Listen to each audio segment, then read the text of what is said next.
Hey everyone, welcome back to Corporate Decoder, the place where we try to make sense of the corporate world without falling asleep. Today we're diving into a report about Bayview Accession Corp.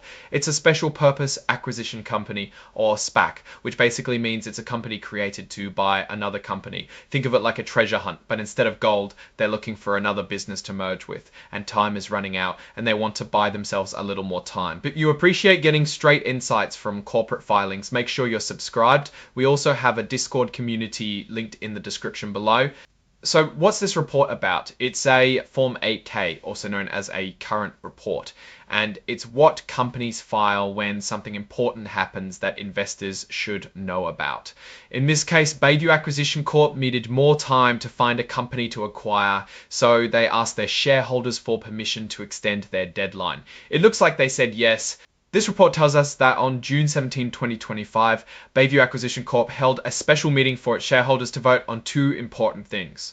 First, they wanted to extend the date to complete their initial or first business deal from June 19, 2025, which they call the termination date for up to 6 months until December 19, 2025. So they wanted more time, a few more months, to find a company to buy. Each extension would be 1 month each. Second, they wanted to maintain a few more months to find a company to buy. Each extension would be 1 month each. Second, they wanted to change the agreement they have with Equiniti Trust Company LLC, who manages their money, to allow these extensions. The change to the agreement would let the company extend the deadline up to 6 times by giving the trustee Equiniti 5 days notice and paying $100,000 into their account for each month they extend.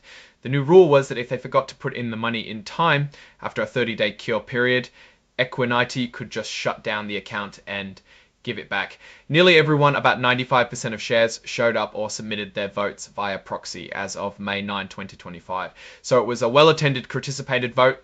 The first vote was about changing the second amended and restated memorandum and articles of association, which is just a fancy way of saying the company's rulebook.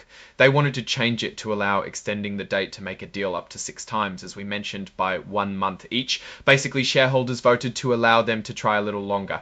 The results showed that it passed. About 4.5 million voted in favor, 68,502 voted against the extension. The second vote was about the trust agreement.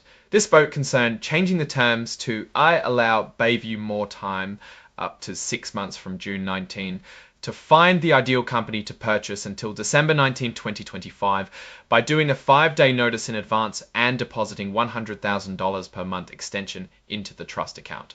This also means the company had to contribute $100,000 per month up to 6 months to extend the deadline. Again, the count was about 4.5 million for and 586,502 against the extension. There was a third proposal to allow the meeting to be delayed.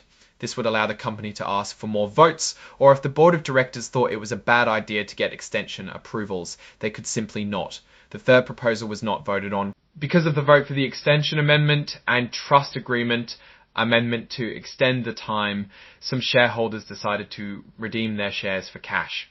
Basically, the shareholders who were unsure about changes said, "I want my money back."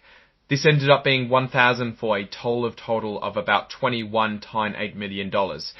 Alright, so what does this all mean? Basically, Bayview Accession Corp needed more time to find a company to acquire, and they got it. The biggest risk I see is the fact that the shareholders had to pull close to $22 million out of the company. Think about it this way. They're voting on an extension to try to find a company. Some investors had to pull all their money out from the company because they thought it was too risky.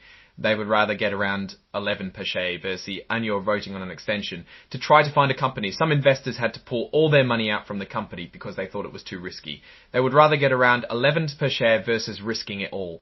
Now, looking at these results, Bayview got what it wanted. More time equals more money. They have 6 months to make something happen. If they don't, they will lose a lot. Shareholders expressed some concern by electing to pull out quite a bit of equity. So Bayview needs to make sure it makes a decision that will make the shareholders feel sure enough to invest again. Alright, that's our breakdown of Bayview's latest filing. What's your take on these numbers and what they signal for the company's future? Drop your thoughts in the comments. If this analysis was valuable, hitting that like button really helps, and subscribe for more deep dives. Don't forget to check out the Discord in the description. Thanks for watching, see you next time.